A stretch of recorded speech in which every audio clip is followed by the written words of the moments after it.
Okay. Okay. Alright. Hello, guys. Hello. Today we're reading... We're meeting in Molavi? Yes, that's the one. And today we're reading Chapter 7. Say it!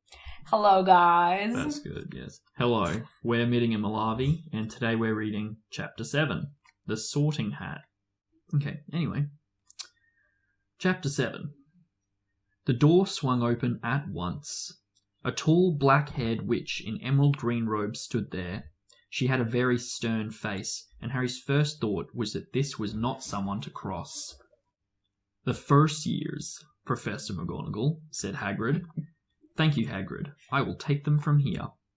She pulled the door wide. The entrance hall was so big you could have fitted the whole of the Dursleys' house in it. The stone walls were lit with flaming torches like the ones at Gringotts. The ceiling was too high to make out, and a magnificent marble staircase facing them led to the upper floors. They followed Professor McGonagall across the flagged stone floor. Harry could hear the drone of hundreds of voices from a doorway to the right. The rest of the school must already be here. But Professor McGonagall showed the first years into a small, empty chamber off the hall. They crowded in, standing rather closer together than they would usually have done, peering about nervously. "Welcome to Hogwarts," said Professor McGonagall. "The start of term banquet will begin shortly, but before you take your seats in the Great Hall, you will be sorted into your houses.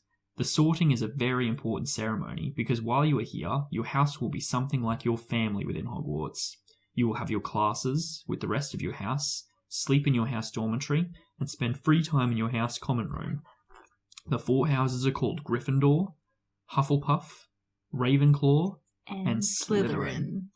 Each house has its own noble history, and each has produced outstanding witches and wizards. While you're at Hogwarts, your triumphs will earn you house points, while any rule-breaking will lose house points.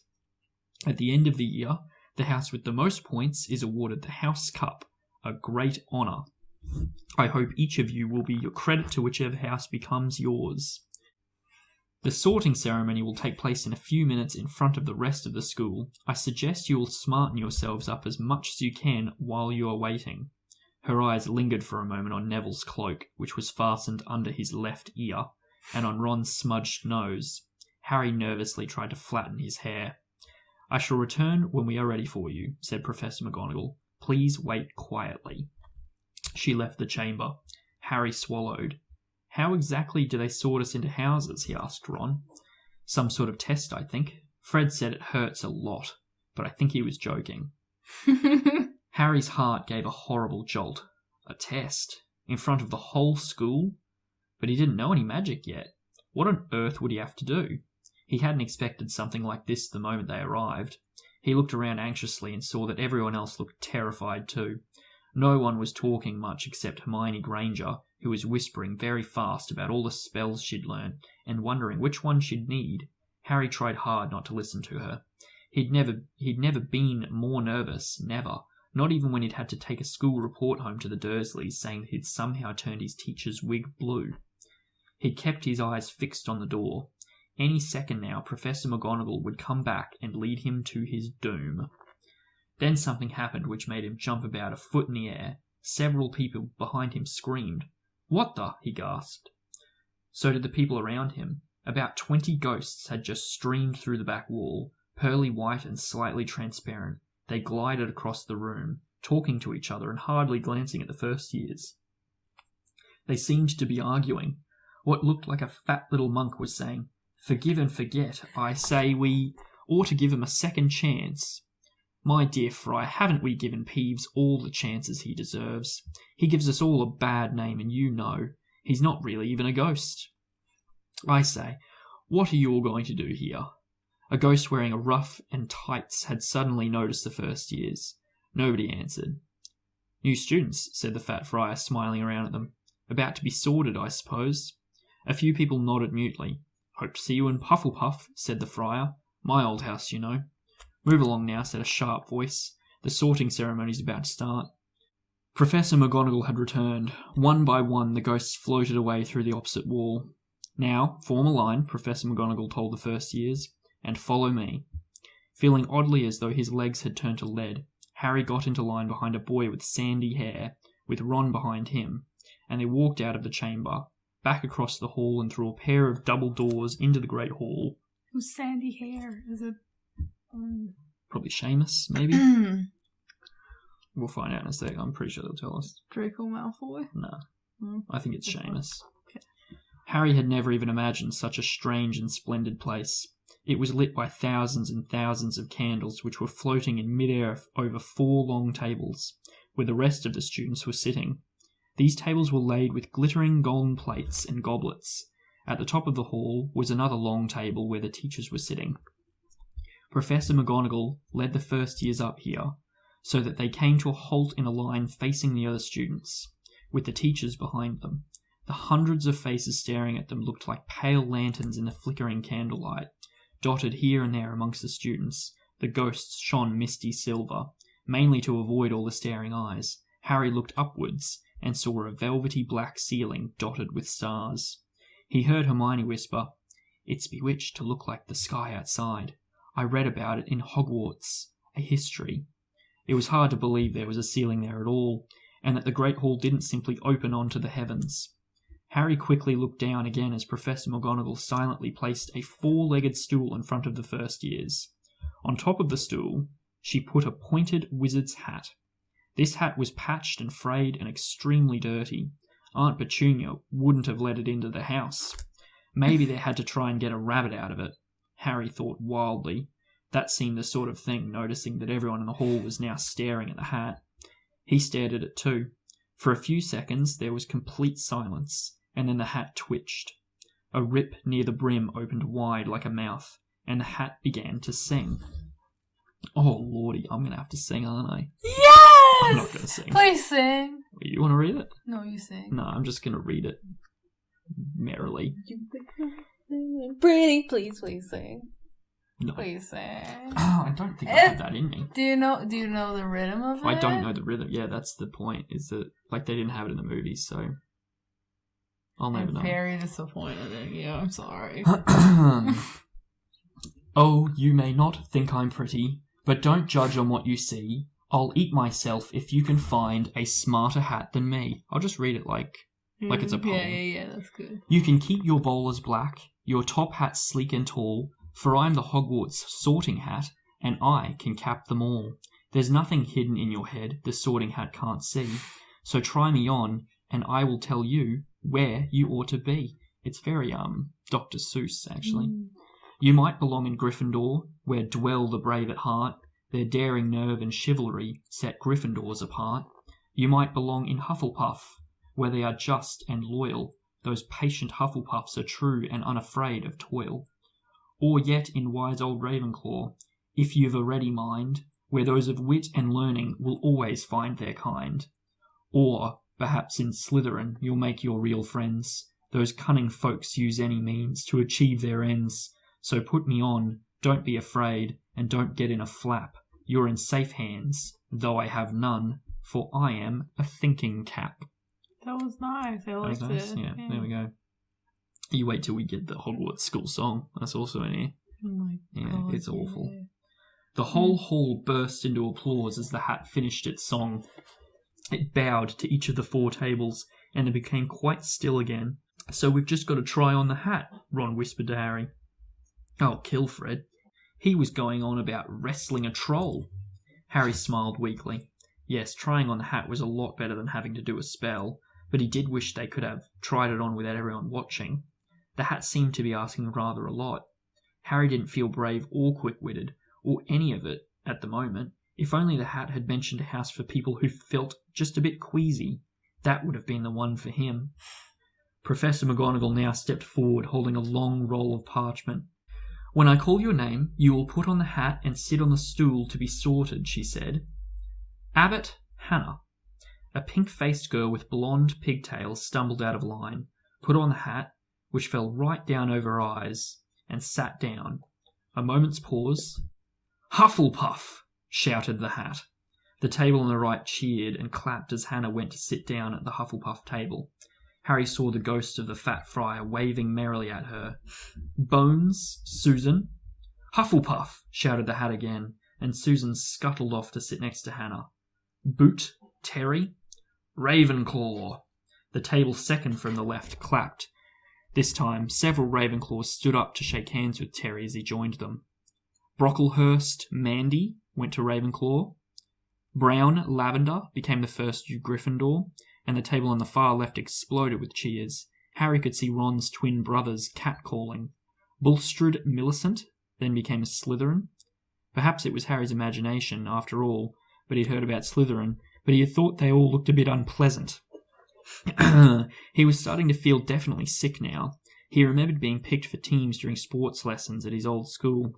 He had always been last to be chosen, not because he was no good, but because no one wanted Dudley to think they liked him. Finch Fletchley Justin? Hufflepuff.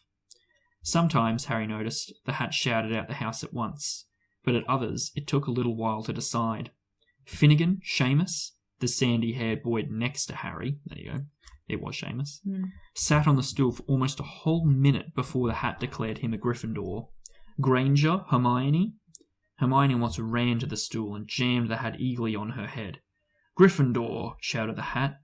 Ron groaned. Horrible thought struck Harry, as horrible thoughts always do when you're very nervous. What if he wasn't chosen at all? What if he just sat there with the hat over his eyes for ages until Professor McGonagall jerked it off his head and said there had obviously been a mistake and he'd better get back on the train? When Neville...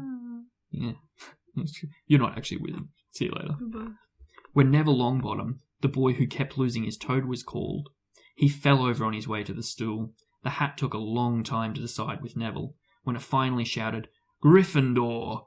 Neville ran off still wearing it and had to jog back amid gales of laughter to give it to McDougal Morag.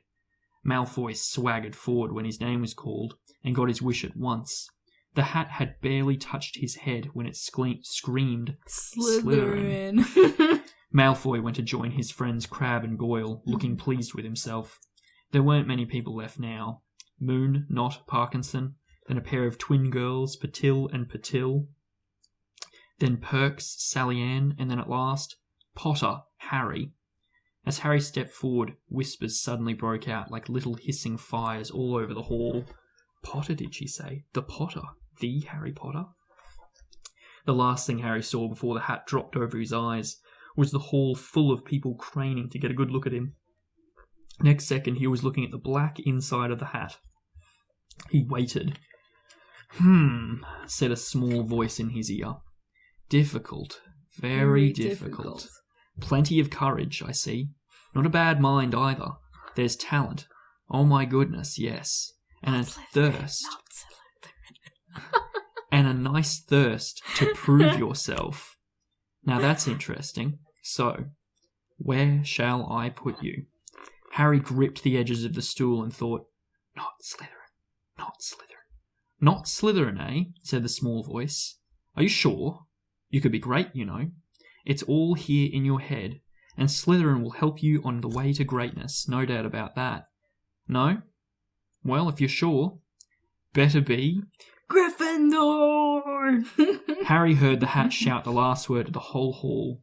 He took off the hat and walked shakily towards the Gryffindor table. He was so relieved to have been chosen and not put in Slytherin. He had hardly noticed that he was getting the loudest cheer yet. Percy the prefect got up and shook his hands vigorously, while the Weasley twins yelled, "We got Potter! We got Potter!" Harry sat down opposite the ghost. That wasn't in the movie, was it? No. Harry sat down opposite the ghost in the rough he'd seen earlier. The ghost patted his arm, giving Harry the sudden horrible feeling he'd just plunged his arm into a bucket of ice-cold water. He could see the high table properly now. At the end nearest him sat Hagrid, who caught his eye and gave him the thumbs up. Harry grinned back, and there, in the centre of the high table, in a large gold chair, sat Albus Dumbledore. Harry recognised him at once from the card he'd got out of the Chocolate Frog on the train. Dumbledore's silver hair was the only thing in the whole hall that shone as bright as the ghost's. Harry spotted Professor Quirrell too, the nervous young man from the Leaky Cauldron. He was looking very peculiar in the large purple turban, and now there were only 3 people left to be sorted.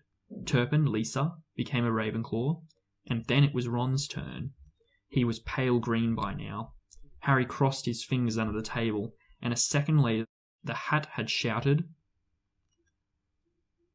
Hufflepuff. Mm. No, Gryffindor. I Harry clapped loud with the rest as Ron collapsed in the chair next to him. Well done, Ron. was Ron. Yeah, it was Ron. Turn. Yeah. I was like, You're like, what? who? Why do I care? Well done, Ron. Excellent, said Percy Weasley pompously across Harry as Zabini Blaze was made a Slytherin. Professor McGonagall rolled up her scroll and took the sorting hat away. Harry looked down at his empty gold plate. He had only just realised how hungry he was. The pumpkin pasties seemed ages ago. Albus Dumbledore had got to his feet. He was beaming at the students, his arms opened wide as if nothing could have pleased him more than to see them all there. Welcome, he said. Welcome to a new year at Hogwarts. Before we begin our banquet, I would like to say a few words. Sure. Can we go to Hogwarts instead of you? I want to quit. Yeah. Okay. Before we begin our banquet, I would like to say a few words. And here they are. Nitwit, blubber, oddment, tweak. Thank you. He sat back down. Everybody clapped and cheered. Harry didn't know whether to laugh or not. Is he a bit mad? He asked Percy uncertainly. Mad, said Percy airily. He's a genius. Best wizard in the world. But he is a bit mad. You can't be mad and a genius at the same time. What does it mean? Like, what like he's a little bit insane. Oh, yeah. Insane mad. Yeah. I thought like aggressive mad. Well, he got up in his speech was nitwit, blubber, oddment, and tweak. Like, yeah, they didn't have that in the movie. Oh. Dumbledore's like insane in the books. P.S. Really? Yeah. Cute. But he is a bit mad. Yes. Potatoes, Harry. Oh, no. I thought he was trying to say, like, he's insane. Like, he's a bit potatoes. No, he's actually offering him potatoes. But he is a bit mad. Yes. Anyway, potatoes, Harry? Harry's mouth fell open. The dishes in front of him were now piled with food. He had never seen so many things he liked to eat on the one table. Roast beef, roast chicken, pork chops and lamb chops, sausages, bacon and steak, boiled potatoes, food that much. Roast potatoes, gravy, ketchup, and for some strange reason, mint humbugs. The Dursleys had never exactly starved Harry, but he'd never been allowed to eat as much as he liked.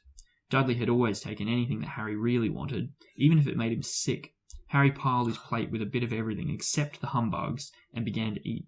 It was all delicious. I don't actually know what a humbug is. Yeah, me too. I'm like, what? Yeah. You? I'm just going to look it up. Just going to look it up real quick. Mint humbugs. Oh, British people. Oh, yeah, yuck. Yeah, they're gross. You ever had those? No. Yeah, they're disgusting. It's like a candy? Yeah. Yeah, they're a bit gross. Cool. Why would they have that with, like, savoury food? Anyway. It was all delicious. That does look good, said the ghost in the ruff, sadly, watching Harry cut up his steak. Can't you? I haven't eaten for nearly 500 years, said the ghost. I don't need to, of course, but one does miss it. I don't think I've introduced myself. Sir Nicholas de Mimsy Porpington, at your service, resident ghost of Gryffindor Tower. I know who you are, said Ron suddenly. My brothers told me about you. You're Nearly Headless Nick. I would prefer you to call me Sir Nicholas de Mimsy, the ghost began stiffly, but sandy-haired Seamus Finnegan interrupted. Nearly headless? How can you be nearly headless?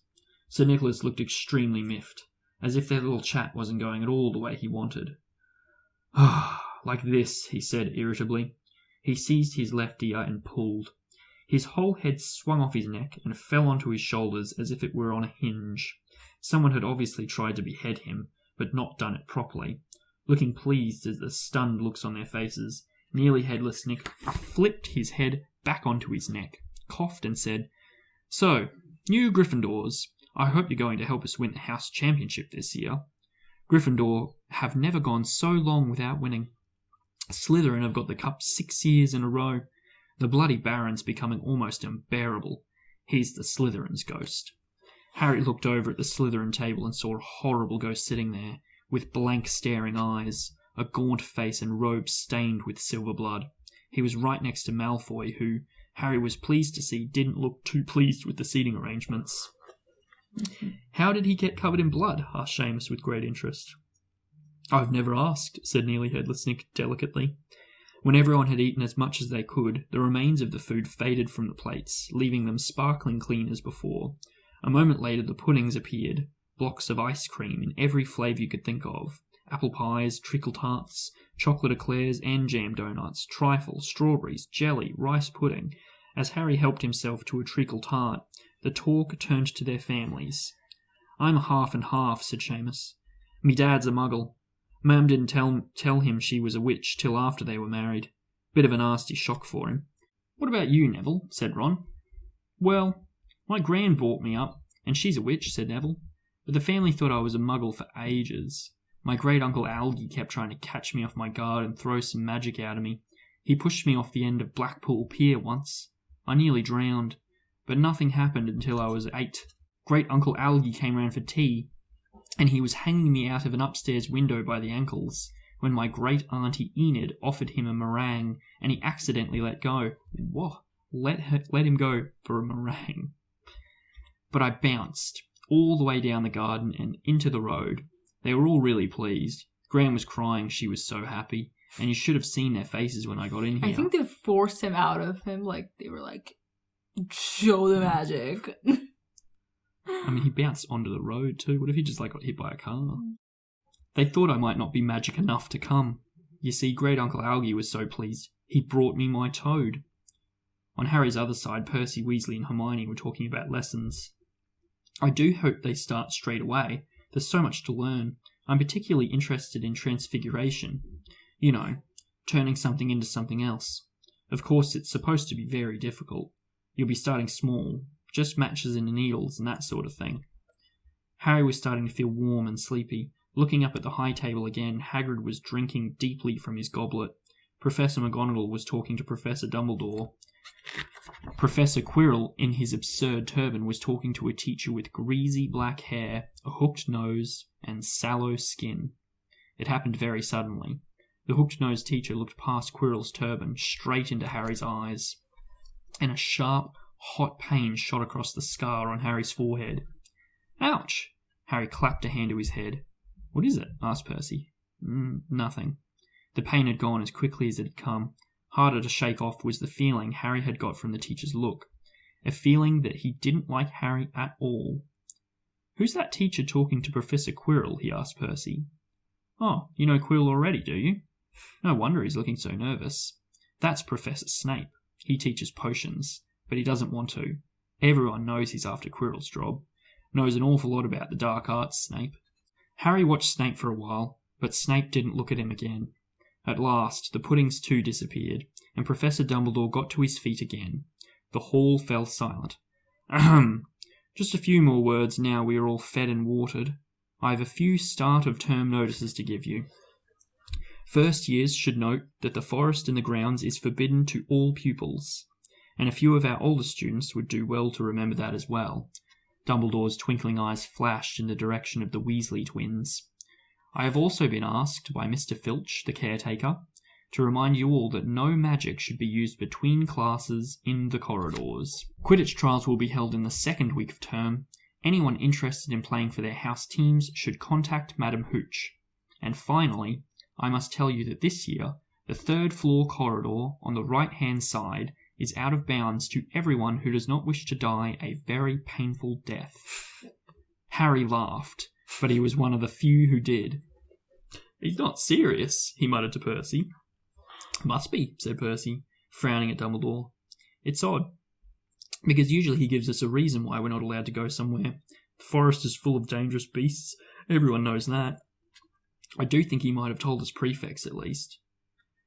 And now, before we head to bed, let us sing the school song," cried Dumbledore. Yeah. Harry noticed that the other teachers' smiles had become rather fixed. "Oh, yeah, the school song." Dumbledore gave his wand a little flick, as if he was trying to get a fly off the end, and a long golden ribbon flew out, which rose high above the tables and twisted itself snake-like into words. "Everyone pick their favourite tune," said Dumbledore, "and off we go." And the school bellowed, Hogwarts, Hogwarts, Hoggy, Hoggy, Hogwarts. Oh no. Yeah, it's bad. Teach us something, please.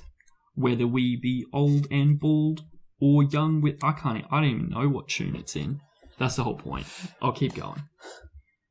Whether we be old and bald or young with scabby knees, our heads could do with filling with some interesting stuff. For now we're bare and full of air, dead flies and bits of fluff. So teach us things worth knowing, bring back what we've forgot, just do your best, we'll do the rest, and learn until our brains all rot. Everybody... Beautiful. Yeah, it's the worst school song ever. Everybody finished the song at different times. At last, only the Weasley twins were left singing along to a very slow funeral march.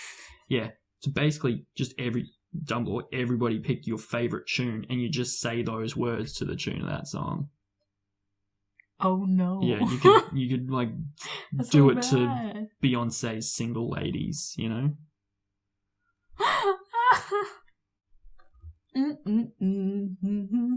Hogwarts song. Do do do. Alright, what was I up to? Here. Everybody finished the song at different times. At last, only the Weasley twins were left singing along to a very slow funeral march. Dumbledore conducted their last few lines with his wand, and when they had finished, he was one of the few who clapped loudest. Ah, music, he said, wiping his eyes, a magic beyond all we do here. And now, bedtime. Off you trot. The Gryffindor first years followed Percy through the chattering crowds, out of the great hall and up the marble staircase. Harry's legs were like lead again, but only because he was so tired and full of food. He was too sleepy even to be surprised that the people in the portraits along the corridors whispered and pointed as they passed, or that twice Percy led them through doorways hidden behind sliding panels and hanging tapestries. They climbed more staircases, yawning and dragging their feet, and Harry was just wondering how much further they had to go when they came to a sudden halt. A bundle of walking sticks was floating in mid-air ahead of them, and as Percy took a step towards them, they started throwing themselves at him. Peeves, Percy whispered to the first years. A poltergeist. He raised his voice. Peeves, show yourself. A loud, rude sound, like the air being let out of a balloon, answered. Do you want me to go to the Bloody Baron? There was a pop, and a little man with wicked dark eyes and a wide mouth approached, floating cross-legged in the air, clutching the walking sticks. Ooh, he said, with an evil cackle. Ickle firsties, what fun. He swooped suddenly at them. They all ducked. Go away, Peeves, or the Baron'll hear about this. I mean it, barked Percy. Peeves stuck out his tongue and vanished, dropping the walking sticks on Neville's head. They heard him zooming away, rattling coats of armour as he passed. You want to watch out for Peeves, said Percy, as they sat up again. The Bloody Baron's the only one of us who can control him. He won't even listen to us prefects. Here we are. At the very end of the corridor hung a portrait of a very fat woman in a pink silk dress. Password, she said. Oh, is it the woman that goes like, oh? Caput Draconis, said Percy, and the portrait swung forward to reveal a round hole in the wall. They all scrambled through. Neville needed a leg up, and found themselves in the Gryffindor common room, a cosy, round room full of squashy armchairs. Percy directed the girls through one door to their dormitory, and the boys through another. At the top of a spiral staircase, they were obviously in one of the towers. They found their beds at last. 5 4-posters hung with deep red velvet curtains. Their trunks had already been brought up. Too tired to talk much, they pulled on their pyjamas and fell into bed. Great food, isn't it? Ron muttered to Harry through the hangings. Get off, Scabbers. Oh, he's chewing my sheets. Harry was going to ask Ron if he'd had any of the treacle tarts, but he fell asleep almost at once. Perhaps Harry had eaten a bit too much, because he had had a very strange dream. He was wearing Professor Quirrell's turban, which kept talking to him, telling him he must transfer to Slytherin at once, because it was his destiny. Harry told the turban he didn't want to be in Slytherin. It got heavier and heavier. He tried to pull it off, but it tightened painfully. And there was Malfoy, laughing at him as he struggled with it. Then Malfoy turned into the hook-nosed teacher Snape, whose laugh became high and cold. There was a burst of green light, and Harry woke, sweating and shaking. He rolled over and fell asleep again, And when he awoke the next day, he didn't remember the dream at all. That's the chapter. That was interesting. Foreshadowing, maybe. The weight of the turban. That could, like, show a lot in the movie. You know? Like, give a hint. Yeah, it wasn't... They didn't show any of that. In fact, that whole chapter, like, virtually not in the books. Not, yeah. Of course, in the books, not in the movie. Yeah. Yeah. Just, like, a small part of it. I like the hat. I want the hat. Yeah, the songs... Yeah, the song. Might be one of the few really things bad, that they cut that I was like, probably a good thing. It really would have detracted from the... Because, like, moments like the dream, like, you know, like when they hit Goblet of Fire and suddenly Harry's having dreams and it takes a bit of a dark tone. Yeah. Like, if they started doing that in the first movie, but they juxtaposed it with, you know, like, songs that blow, particularly because they don't even have a tune. And, like, the lyrics for this... Like, at least the Sorting Hat song was funny. It was nice. Yeah, that one was, you know. Yeah, but that one was just like, what? Why? Yeah, our heads could do with filling. Yeah, it's just like do your best. We can't be stupid in the future and useless, but just like teach us whatever you can teach us. No, that's what it meant for me. They actually they did film it once in the Goblet of Fire, but it was a cut scene.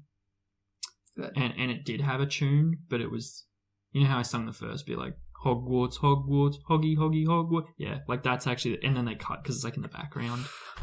It's really bad. And, like, Dumbledore's, like, actually, like, there's a ribbon in the air. It looks so bad. And then they cut it. Good. Apparently they still air it. Like, they add in that deleted scene in the UK for some, like, kids' channel. So whenever they play that movie, they add in that deleted scene for the kids. I don't know. Just what I've heard. And Peeves. The ghost. The poltergeist. Yeah, he's not in the movies, like, at all. Yeah, I didn't know what you were talking about. No, he was going to be played by Rick Mail, who is...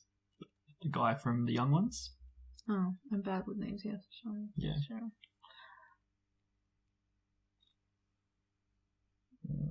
Yeah, he was going to be played by that guy. Oh, okay. And they filmed some scenes, and then he got cut. And then he's actually dead. Died in 2014. Yeah. Yeah, see, I'm fine. Rest in peace. What a man. Yeah. Look, like, they actually had film scenes with him as Peeves, and then they cut him because they were like, Because to be fair, he's a bit of an annoying character. Like, it would have been like having like 4 Dobbies. Like, that's how annoying he was.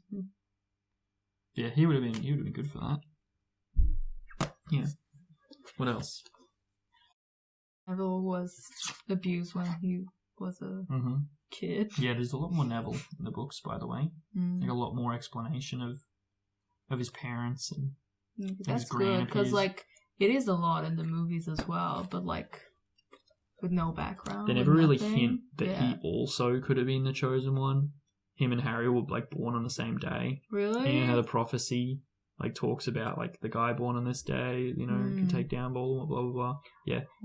Voldemort just like assumed it was Harry and never even assumed it was Neville. But like it also could have been about Neville.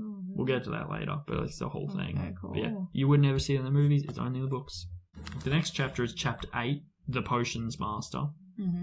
So, we'll meet Snape. Nice. Who has really greasy hair in the books. It's a big thing. He has greasy hair in the movies too. Yeah, but they don't make fun of him, like Fred and George. Oh, okay.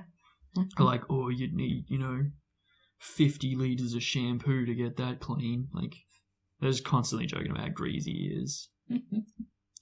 And a hooked nose. So, if anything, like, as much as Alan Rickman is, like, the GOAT, like, he probably wasn't super well cast because, like, he's quite, I don't know, like, he's an imposing figure, whereas Snape's supposed to be, like, a hunched, pale, He is pale. Not as pale as, like, he should be. Oh, okay. And, like, he's supposed to be, like, really skinny and okay, just, like... skinny. like Alan Rickman's like got a very deep voice and like, you know, he's like a very he's imposing. Yeah. No, he's like a big man. How do I say it? Like he's not a skinny dude. That's what I'm saying. That's it. He has broad shoulders. Big boned. Yeah, he's big boned. Whereas the Snape in the books is like a snivelling little, you know, piece of crap, basically. He's just a dick. The sort of guy that gets bullied in high school, basically. He did get bullied, exactly.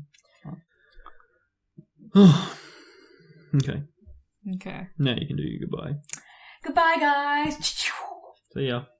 Thanks for watching. Thank you. Like and subscribe if you liked this videos. Okay. Also, I'll cut it, but we got like a real subscriber now. Yeah.